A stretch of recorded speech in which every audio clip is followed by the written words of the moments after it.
There has not been any season or any set of generation that is so impacted with trends and changes, and now AI.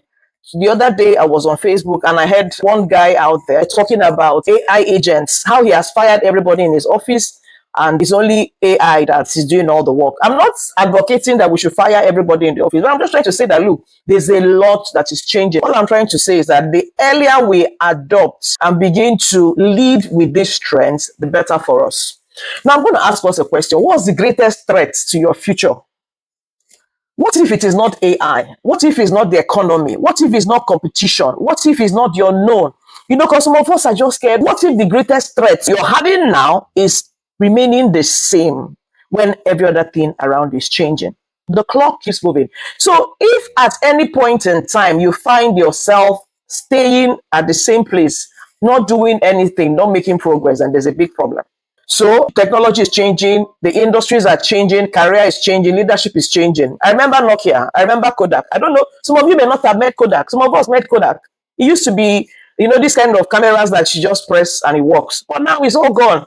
All of us have our cameras on our phone. The same thing with Nokia. Nokia was everywhere. If anybody had told us that Nokia would be out, we will not believe it. Why? Because they refused to navigate through the trend. They refuse to grow with the trend. So today I'll be talking to you about the major foundations that will help you transit as a leader, as a builder, and also help you to build better. Every great future, every great story, destiny, career is built. It is not wished.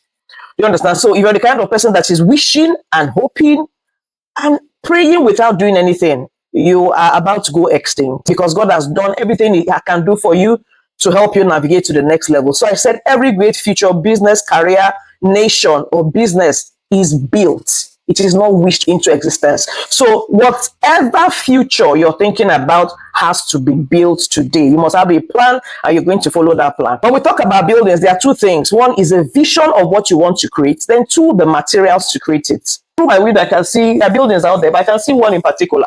So that one has been built, completed, and somebody is living inside of it. They just imagine the next site. The next site has blocks, sand, cement, iron, glass. Some countries build with wood, and you have wood. So you can just imagine the two sites. One has materials all stacked up there, but the owner has refused to build. So every day they just look at it and smile. Meanwhile, the neighbor is busy building. And at the end of 2 years, 3 years, 4 months, 6 months, they're able to put up something that will add value to themselves and also add value to the people that the building has been built for. So that's why I'm here today, to let you know that all of us on this call were building. As long as you wake up and go to work, as long as you wake up and do your business, as long as you have a family, as long as you wake up and you're not in the hospital, you're building something. But the question is, are you building right? There's nobody here that doesn't have a very fine picture of their preferred future. That's if I tell you, can you just close your eyes and tell me, if all things were possible, if nothing was wrong, if there was no economic problem, if you were rich, what exactly can you picture with your future? Everybody is going to picture a preferred future that is so beautiful. And I can tell you, that was how I started learning about goal setting from Brian Tracy, because you will need to look into your future and decide exactly what is it that I can do, but I wasn't restricted. Maybe if money was not an issue, if time was not an issue, what is it? So that is how you begin to vision, okay, and begin to build on that. So that's the first level of visioning. Then the second level of visioning could be the one God has given you. You understand? Because the Bible says, the first one I talked about is your expectations. So the Bible promises you that your expectations will not be cut short. So the kind of vision you plan for yourself, you can achieve it. Then what of the one that God has given you? And that's the one we're going to talk about this morning. 3 things. 1 is purpose, 2 is discipline, and the third one is excellence. So what of the first one? Purpose, vision. What has God called you to do? I'm happy you're at the age bracket we have at this call. Do you understand? Because we're all active builders. We are working. In 50 years' time, where do you see yourself? In 30 years' time, where do you see yourself? In 15 years' time, where do you see yourself? Even in 3 years' time, where do you see yourself? The real question is, are you building something that can carry the future that you're dreaming about? Because if you can't see it, you may be building wrongly. The foundation you may be setting in place now, and I'm speaking in parables and using building to make it clear, may be a bungalow. But meanwhile, the future God has planned for you may be a 7th floor. By the end of this meeting, we should be able to tell clearly This is where we are headed to. This is what God has called us to do, and this is what we are building. So I'm going to start with the first foundation, and that is purpose. When I was 20, I did not understand what purpose was. And then they'll be saying, look within, what do you like? How can you impact your world? And I've checked, I don't know how to impact my world. The only thing I knew how to do was I did not like talking, but purpose is making me talk more. I'm the kind of person that does not like talking. Just allow me. I'd rather just keep quiet, be appreciating the space, looking around, reading books, and not talk. But because of purpose, I found that the use for my mouth and I end up talking more. But that's reasonable talk. So what's purpose? Why did God make you? Those days I used to struggle. I didn't know why until I decided to do the things I'm going to teach you this morning. But I discovered it later. So I want those of you on this call, by the end of this meeting, you're living with the fact that, look, I understand my purpose. I know why I'm here. I know what I'm called to do. I know the problems I exist to solve. I know who I'm called to serve. So purpose means, why do you exist? Why are you here? Why did God make you? You're made in the image and likeness of God. If you did not matter to God, I'm not sure you'd be here. The fact that you're on earth, the Bible said the earth has He given to the sons of men. So you're here. God gave you the earth to have dominion, and God gave you the earth to also exercise influence and purpose. So the question I'm asking you this morning is, why are you here? Who are you called to serve? What problems are you called to solve? What are the gifts you have inside of you? Purpose is not something you look for. It is not out there. It is not somebody that will tell you. It is something within. It is who you are. It is what you own. If somebody had told me this, I'm going to repeat it again, I would have done a lot more at a younger age. So when I discovered that purpose is what God has hidden in your life, put in your hands, and you now developing it, I began to work on it. You need to start looking at your life and start finding areas where you can find expression. Is it in teaching? Is it in leading? Is it in building others? Is it in empowering others? Is it in health? Is it in wholeness? Is it in marriage? Is it in divorce? Is it in training? What exactly is it that you know that I have passion for this? This is what I want to work on. This is what I want to help people with. If your prayers is still all about me, then it means purpose is lost. I mean, you've not discovered it. But purpose is something that you're burning your life for. I want to solve this problem. When I sleep, it disturbs me. For me, I just wish God can make everybody rich. There are some times that people make certain statements when I'm talking with them, and they are like, God will do it. And I'm like, has He not done it? How many times will He send Christ? You understand? Like I said, your purpose can find expression in so many things. It can be business and entrepreneurship. It can be writing books. It can be writing songs. It can be financial literacy. It can be work creation. It can be parenting. It can be mentoring. So you're going to have to sit down and find out exactly what is it I'm called to do. I'm going to share with you. There's something called SHAPE, and I'm hoping it helps somebody on this call. Now, the first one, I have a lot of articles on purpose. If you check my LinkedIn, you see when I talk about why you're not stuck. Then on my webpage, I also talk about purpose there, your why. So you can read it. So before we leave this meeting, you should be able to tell yourself, this is what my mission is. So for me now, beyond building buildings, what I do is I call people out of poverty. I call people out of stagnation. I call people out of level 0. That's how we call what we do hero projects. So now we're building hero CEOs so that people can build better and tap the inner resources that God has given them. Because there's a lot loaded here. So the first thing is your strength. What are you good at? Second one is your heart. What do you care deeply about? Number one, I don't like seeing people poor because I know that everybody can make money. So I try to encourage you to put your resources to use so that you can make money. The third one is shape, your ability. What have you learned?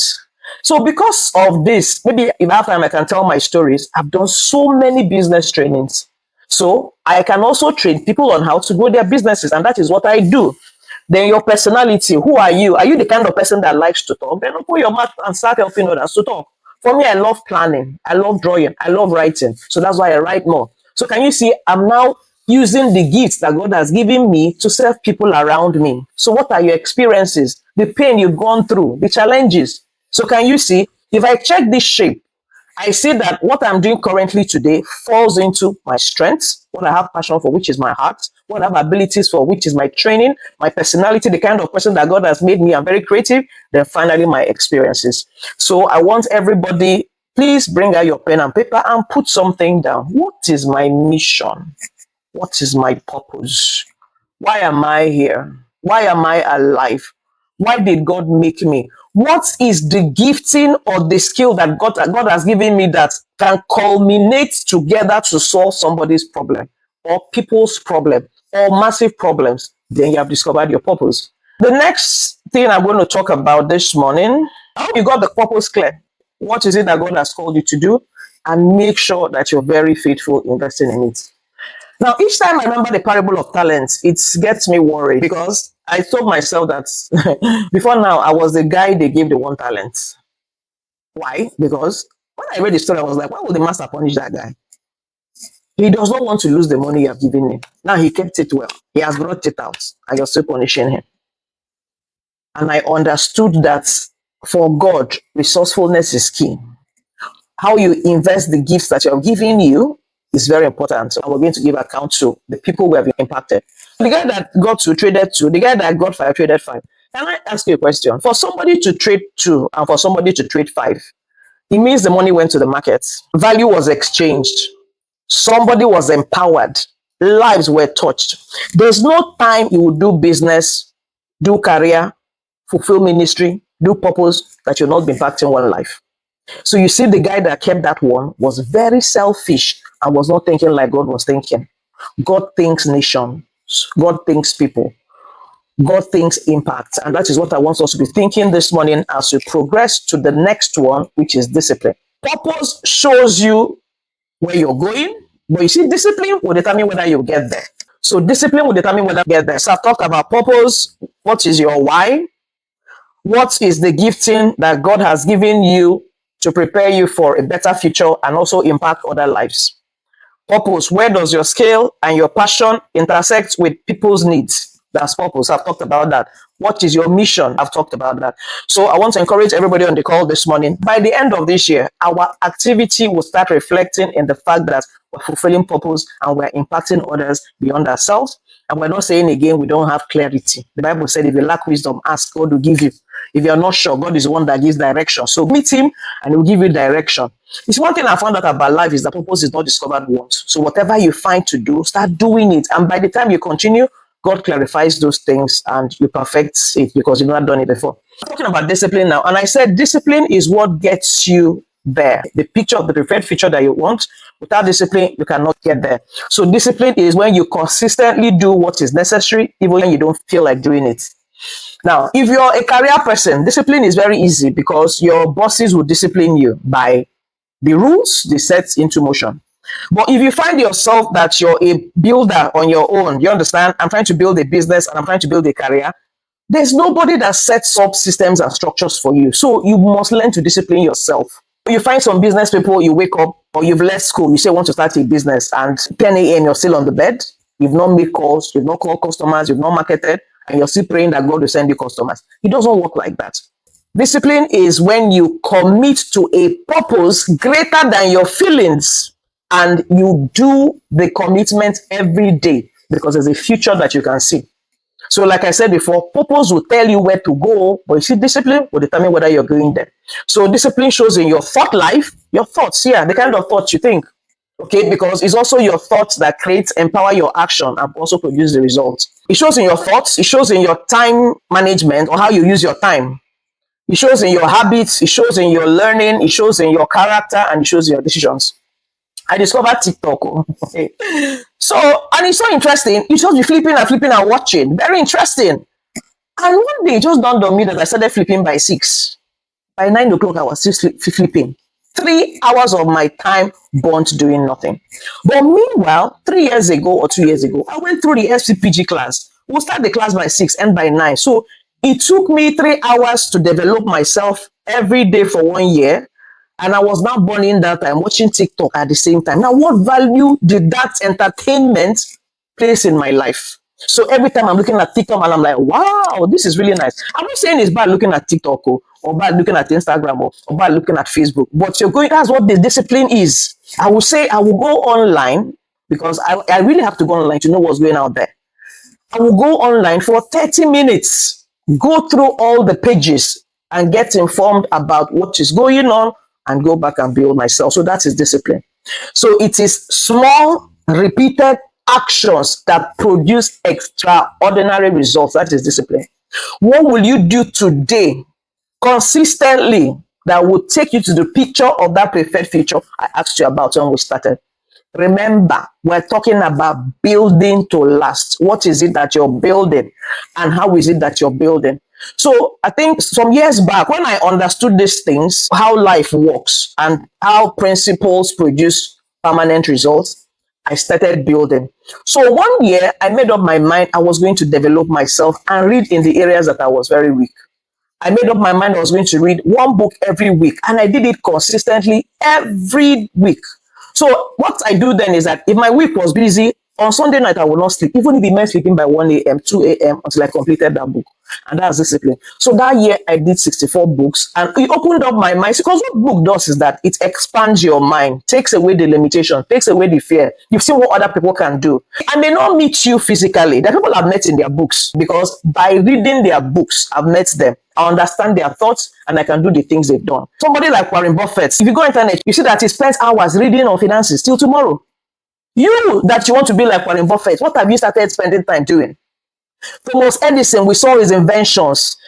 He treated experimentation like a discipline system. After failing, he will start again. Cristiano Ronaldo, the same thing. So the people that do extraordinary things are people that build consistently in the direction of their goals. Consistency has to be in the right direction. Do you understand? So you're consistently building in the right direction and not consistently window shopping. Some of us window shop. We see our goals, we consistently show up, but we're not really investing in the things that will give us the results that we're looking for. So I want you to write this thing down. Write that discipline, I'm telling you today, based on experience, that discipline is the only shortcut in life. Sometimes you are wondering, how can we I like shortcuts. So what is it that I can do quick, give me the fastest result? It's discipline. Start today to do consistently. What is it? Investing daily? Is it studying daily? Is it doing courses? There's a book. I bought 3 books I'm supposed to finish reading. I'm disciplining myself to read it. Sometimes I can sleep by 12 midnight because I read one book in 2 days, maximum 3.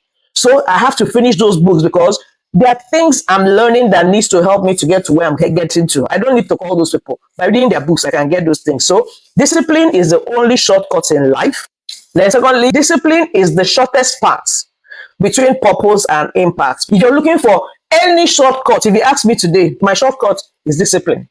And I also know that it is the shortest path between purpose and impact. This is where I am. This is where I want to be. What must I be doing now? I'll just discipline myself to start doing it, and I'll get there. So that's the second one, the second foundation. Remember, I said we're building, and I need us to build well. So the third thing I was asked to talk about is excellence. It's just like a house. When you're building a house, something goes inside the ground. It's foundation. So that is purpose I talked about. You must have a picture of that future that God has called you to do.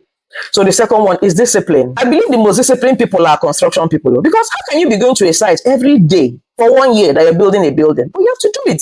So every day I go to sites, if I have to, maybe gather workers and we build, or assuming I'm not going to site, but I must be calling the team people. So are the workers on site? Are they done what they should do?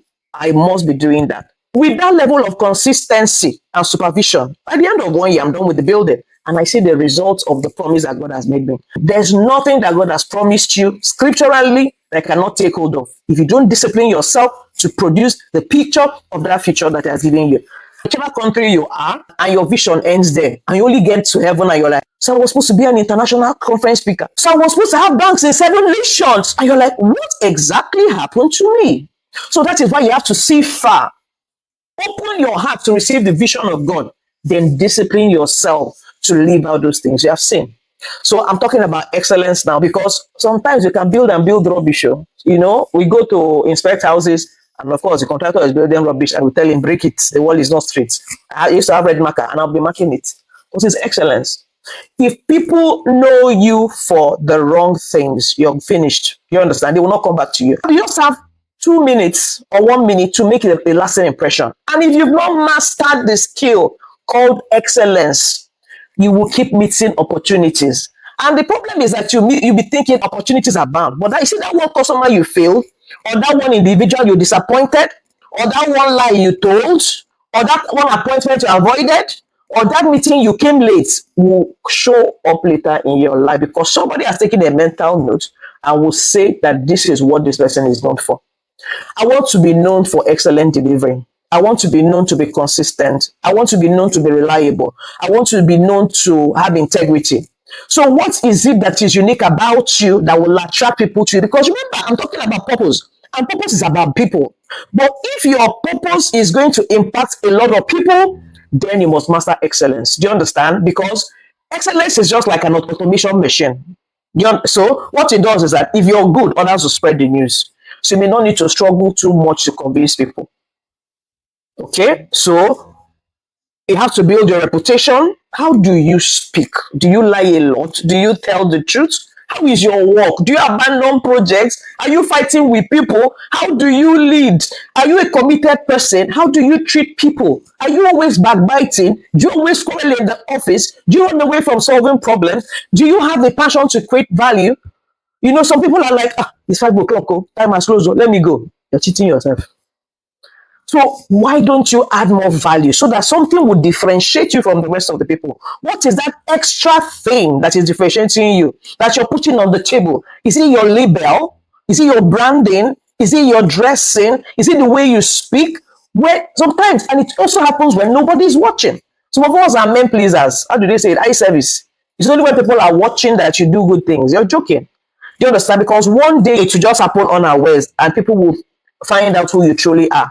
So I want to encourage you in this time and season, because at the end of this meeting, we're all going to go out and build with the things that we have heard.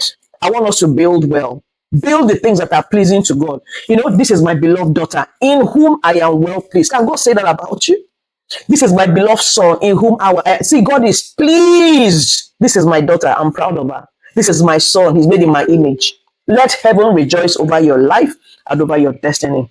Okay? So I want to say this, that you don't need to practice excellence when you become big. You become big because you have practiced excellence. I remember when I started my business then, I started the business in mind that my smallest customer in my eyes is the biggest customer. So even when I was looking for private clients, I treated them like multi-billion naira projects. I did the minutes. I wrote the letters. I showed up for meetings. I pitched well. In my mind, I imagined they were paying me in billions. But meanwhile, it was in a few currencies or naira. But I did it so well that for one of them, when an opportunity came in her office to get a project manager that was going to manage a it was a multi-billion naira project, yes. They called me. Guess what? I haven't done anything like that before. But based on how I treated her, in her mind, she just knew that these people are well equipped. You understand? Because I treated them like a multi-billion dollar business. And when the opportunity came, the business came. So I'm telling you now, don't practice excellence because you're big. No. You practice excellence so that you can become big. So please write it down. Going forward, whatever your hand finds to do, the Bible says, do it excellently, do it well, and do it with all your might. So this morning we've talked about purpose, we've talked about discipline, and we've talked about excellence. And I can tell you that when you put three of them together, purpose, you know where to go. Excellence, discipline, you know how to get there. Then excellence, you build in such a way that people are impressed with what you have done and your impact can be multiplied. So purpose is discovering what has God entrusted in your hands, your talents, what am I called to do? Then discipline is what I do every day to develop that gifting, that purpose, that skill, so that I can serve people. Then excellence, like I said, is a multiplier. Okay, it can put you on automation so that you can serve a lot of other people. I discovered then that Joshua chapter 1 verse 8, that God has never promised anyone transformation through information alone. He promised transformation through a process. So God has done what he can do for you. The ball is in your court. What he gives you now are supernatural resources and also favor that will influence people. But you see, the groundwork you're going to have to do by yourself. The Bible says that the book of the law shall not depart out of your mouth. You see, God gave them the law. And just like the way he has given you promises, and he said, it shall not depart out of your mouth. See, that's work for you. Discipline, you will say it. Discipline, you meditate upon it. Discipline, you will observe to do. Discipline, you will make your way prosperous. Discipline, you will have good success. So the man that succeeds is the man that has purpose from the book, which is number one. The Bible talks about the book. So there's a book, there's a message, There's purpose that has been delivered, but you see, the one that will make impact is the one that takes you through the process in Joshua chapter 1, verse 8. You're going to look at, this is what I've been called to do. And this is the result or the transformation I'm trusting God for. Then you're going to have to put yourself into the process called discipline. In Nigeria, we know Dangote. Dangote has a refinery, and that refinery produces fuel, produces diesel. There's nothing Dangote does not produce. But can you imagine, after we're done this morning, I don't know whether you're taking notes, you will carry down your notebook and cover it. Maybe it's on your phone and you don't go through it. It's just like you leaving the crude where it is. But a man called Dangote came and said, no, I will set up a refinery. I will refine these things. You see, these things are teaching us today. I will make sure that I will refine everything I've heard this morning to produce the results, you understand, which could be wealth creation, which could be starting a financial business, which could be scaling that business, or which could be, okay, I'm in this firm, I'm thinking of promotion. So I'm going to build myself in such a way that I'll be relevant to my organization, and they can also think of promoting me. I will build in such a way that based on my capacity, I will convince my firm to start up a branch because I've built capacity to set up things. I want you to start thinking like an investor. This is what God has given me. In this firm, as a career person, I'm the CEO of my life. What am I building with the platform they have given me? Or you just wake up and just go to work and come back from work? No. What am I building from this? Which career am I building from this? You understand? Because you may be employed. So why don't you build so well and learn so well? Because in 3 years' time, you may need to start yours. Or in 3 years' time, you'll be in management. And by then, you're wondering what to do with the tax they're giving you. Because when it was time to build, you did not invest right. So I want to encourage this morning, use that Joshua chapter 1, verse 8, and invest in discipline, okay, as a refinery. Build your leadership. It works. Principles work. Do you understand? If once you understand the process and you have your input and your output, it works. There was a time I was so financially down that one day I went to buy something. I pulled all my accounts together, and guess how much? I think I finally got 1,500 naira, and yet I couldn't pay for what I wanted to pay for. And that was when I made up my mind that was going to end. Because then I was working, I resigned, I wanted to start a business, and it didn't grow. So I was in a mess. I had eaten up my savings and nothing was working. So that was when I needed to start. I started working on me to build what I can see today. And I can tell you, if it's me that does not like to talk, that is doing what I'm doing today, then everybody on this call, you don't have an excuse. So I want you to build that leadership. I want you to build that creativity, work on the gift, write that song, publish the book, build a bank. Do you understand? Get that promotion, increase your pay, offer so much value that your company will say that they cannot pay you, or you come and collect share. You can be so valuable that they will feel guilty for what they are paying you and offer you promotions or even get you into management. So that's what I'm encouraging you this morning. Start building in a way that you can produce sustainable impact, lasting results. So who must I become in this world that is emerging? I'm going to ask you 3 questions. Who must you become? And for me, the answer is 3 things. I don't know for you. Number 1, I'm going to be a person whose purpose is clear. Whenever I enter every year, I have a purpose for that year. When I enter every month, I have a purpose. I understand goals. So I know this month, this is the purpose of this month in my life, to build my finances or whatever. This is my purpose, to build the media arm of my business. This is my purpose. So for now, we're working on our NGO. So we're looking at some of our projects, sustainable projects. So that's the purpose for this year.